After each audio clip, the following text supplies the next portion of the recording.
There's a reason why bulking is one of the most popular muscle building strategies ever. Simply put, it works. So in this video, we'll break down what bulking is, when's the best time to do it, and how to bulk to make sure you build muscle without adding too much fat.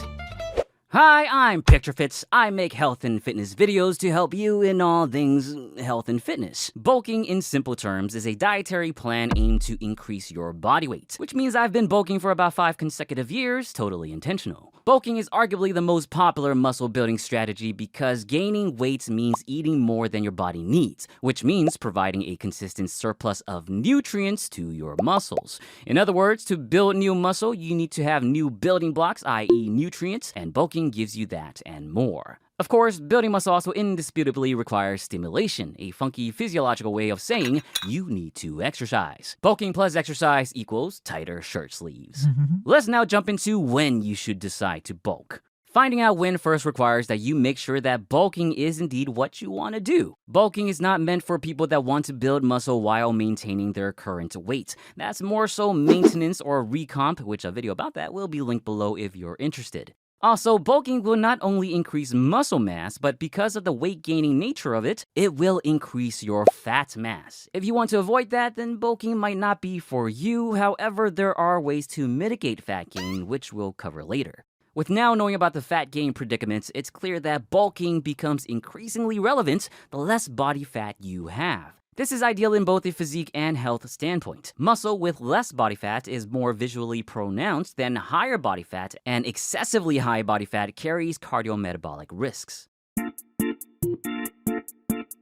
With that said, a good time to start thinking about bulking is when you're lower than 15% and 22% body fat for males and females respectively. Now, this isn't a hard cap. If you have goals beyond just physical appearance, like getting stronger, then body fat percentage might be a lower priority, although again, it should be managed for your health. If your goal is mainly physique-oriented, for anyone new to bulking, I would recommend you consider cutting or maintenance first if you're closer to that 15 and 22% body fat. Cutting and maintenance can help bring that fat down, while also in some cases still build muscle. If you decide to bulk after a cut or maintenance, then you have more to work with. Now, for any reason you cannot get a good reading of your body fat percentage, a somewhat decent alternative is using the listed categories from calculating your body mass index. If your BMI falls into the first half of the normal category or lower, then you can consider bulking. Now, BMI isn't perfect, especially the more muscle you have, but for those just starting out, BMI is better than nothing and does have a reasonable correlation to body fat percentage. Of course, the not so great tool you can use is a mirror. Obviously, there's a lot of subjectivity here. However, if it is abundantly clear that you can benefit from having more muscle and your body fat doesn't appear to be an issue, then the mirror might be enough. But do try to use the previous methods to quantify your opinion when you can. Whatever tools you end up using, if you come to the careful, concrete conclusion that it is time for you to bulk, then let's move on to the how-to and get things started. As mentioned in the beginning, bulking will need to be paired with exercise to build muscle. Now, I won't be diving heavily into exercise in this video and focus more on just bulking, but for the most part, you will follow the ever-popular training strategy known as progressive overload, which is largely measured through increases in training volume. Again, more links to everything will be provided below. But to quickly echo what we know in the current science, for bulking, you want to train about 3 to 5 times a week, target each muscle group 2 times a week, aim for roughly 2 to 4 sets of 6 to 12 reps for each exercise, prioritize compound exercises, take each set close to failure with occasionally reaching failure, and gradually increase volume over time. Feel free to also look through the resources in the Picturefit community Discord and ask questions there if you need more help. But finally, the how-to of bulking.